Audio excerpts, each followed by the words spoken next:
is a characteristics you can never change. So I started my business.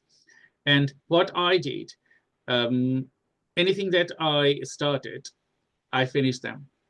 So that is my core characteristics. Even if I start with start with someone, I will encourage them to finish it. Because when you finish something, it's you get a result. Doesn't matter the result is positive or negative. I do not say bad or good results. I say results is a lessons. Okay, don't have mental pressure that you failed. Failing is an experience, because if you do not fail, you do not know how to do it better than that next go. So, Rory, thank you very much for listening to me. That was my story. So now what I do, I work with individuals, um, visionary, I would say, working with them to see the future, and then reverse engineer them to start. Awesome. I'm so glad you're here and doing what you're doing, because the more we can all collaborate together, what I get from all of this is what I heard you say was like very similar things around if you give me time frame in a short time to explain my ideas or quickly process, I couldn't do it. My exam results for the exams were like, scraping through just about some, 1 or 2% higher than a fail in a lot of the different exams. But as soon as I had coursework to go away and reflect and practice and come up with my own ideas and write stuff out and give it back again to get it tested, I would take my grades up 5 grades. My English language went up from 1% higher than a U grade to a D grade.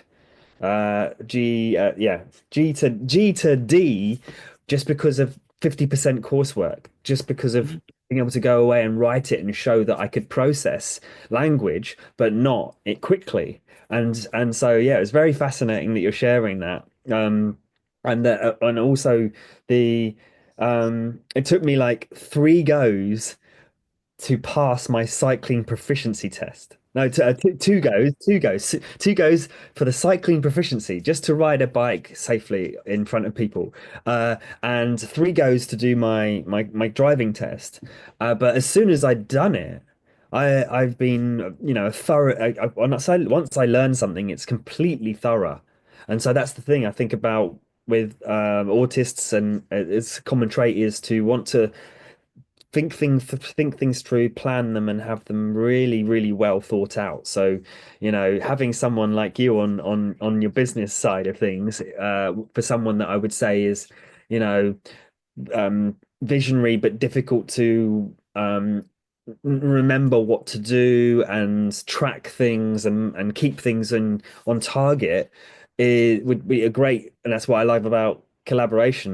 We opposites attract for a reason, as long as you don't try to fight the opposite bit. Utilize the best of both. The one is good at dealing with things in the moment and being spontaneous and dealing with chaos, and then another person is very good with order and working with order, and then there's a nice balance there. I Uh, totally agree with you, Rory, because you mentioned about working it through. I think most of the autistic people are going to be working it through rather than I went hundreds of interviews. When I send my CV to someone, they will definitely select me. But when I go to the interview, they will kick me out. Why? Because the instance thing is not our thing. Okay, it's like we have a Pandora box. So on our Pandora box, we have millions of things, better than hundreds of people's. But if you ask us to do something instantly, it will not work. It's not that who we are. You have to give us time, and you can see brilliant results that tailored from our wealth of knowledge, expertise, and a lot of other things to immersed people. And that's the thing that I try to convey to anyone. Like, okay, if you are interviewing a neurodivergent person, don't interview them. Ask them to work with you maybe a week. They will amaze you rather than if you ask them a question to answer. Amazing. Love it. I love it. And just yeah, it really reminds me of how I would process language and work things out that way. The it's what's funny enough is that on the other side of I have more with the ADHD traits is to be able to improvise uh in more stressful situations without having to process with non-verbal communication with like for instance if I know how to do a skill I can improvise I can play guitar and just make stuff up on the spot no problem and so but it's not to do with going through the working memory and the cognitive logic part as soon as I'm not in logic I can be very very quick and instant Mhm. so really fascinating what you're sharing and I wonder if anyone resonates. If you're resonating with this, or if you're watching on the replay, say hashtag replay and sh share and like, because if you like it or you want to comment, if you or just want to share a highlight of what you're getting from this, even if it's not a question, if it's a question, please put it down.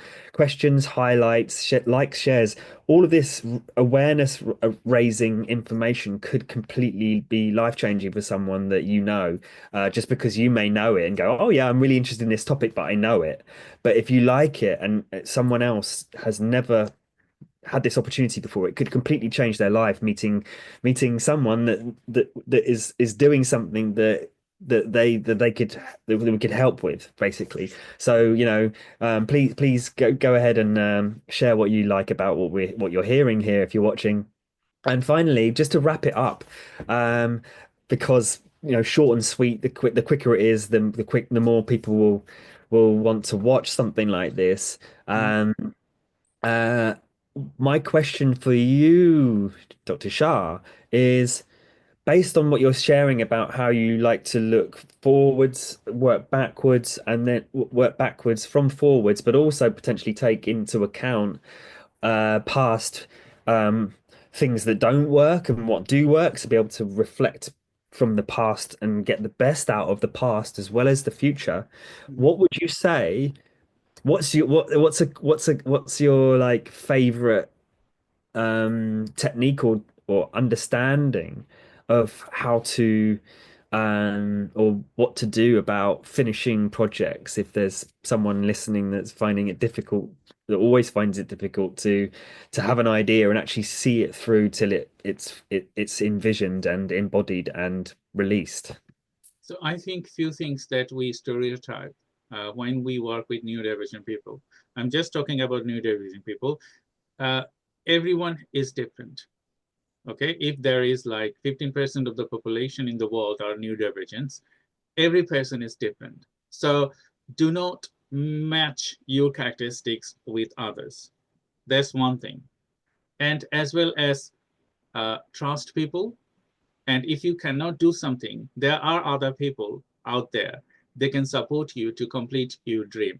So it's just like working with groups, working with someone else to drive and complete your dream to the next levels. Because if you find struggling, and as well as if you think that, okay, you do not have that capacity, either grow your capacity, because neurodivergent people is neuroplasticity there. The way I grown my capacity, now I'm a people's person that I didn't have any clue who other people are. So now grow your neuroplasticity. And if you wanted to grow neuroplasticity, it will take time. So it's better to work with someone and grow your neuroplasticity in a way that you can lead to success. Amazing. I love it. I love it. Thank you so much, Dr. Shah. You're doing amazing work and your journey's been incredible. Um, I'd just like to tie a couple of things up there that I recently learned about some of the neuroscience behind commitment. And when we put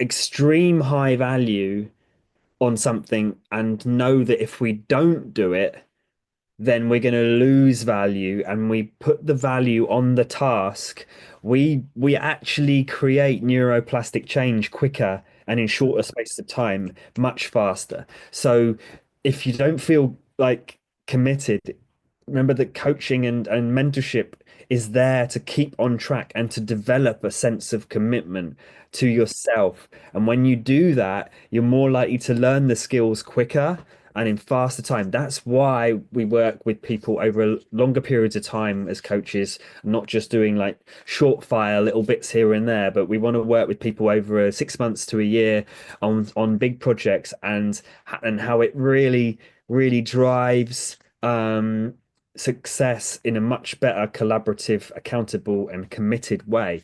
And so, thanks so much for being here. Um, and yeah, the only thing I would add to what I do is I'm into helping those not just with the neuroplastic changes and the coaching is very known for like helping people with their mindset and changing the mind, but I'm also interested in the body. So like the physical embodiment of addictions and self-sabotage and those elements of health conditions that may have manifested in the body as well. So I'm happy to talk to anyone that's going through some kind of health issue, as well as getting their projects out there, creative projects. So thanks again for listening. Mental Groove Mastery is what we're all about here. And yeah, I would love to know what your thoughts are, feelings, highlights, and keep the conversations going in the comments. Thanks again for watching. Any last or final thoughts, Dr. Shah? So I would request everyone that do not lose hope. If you lose hope, it ends. Search my story online, how I have come across problems and I solve those. And you have to be very strong and positive. Otherwise, there isn't any success. So do not lose hope. Positive, you will get out there. That's all my message to everyone. And if anyone wants to work with me and Rory, feel free to contact us through the socials and let us know how we can support you with. Thank you. Thanks again, Mr. Dr. Shah, and have a great day, everyone, and much love. All the best, and end the stream.